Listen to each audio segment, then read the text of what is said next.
Hi అండి. ఇంట్లో కూరలు ఏమీ లేనప్పుడు అప్పటికప్పుడు ఈ శనగపప్పు మసాలా కూర తయారు చేయండి, చాలా బాగుంటుంది.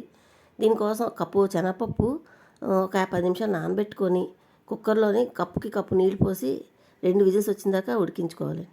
అదే కప్పుతోటి ఉల్లి తరుగు తీసి మిక్సీ పట్టుకోవాలి.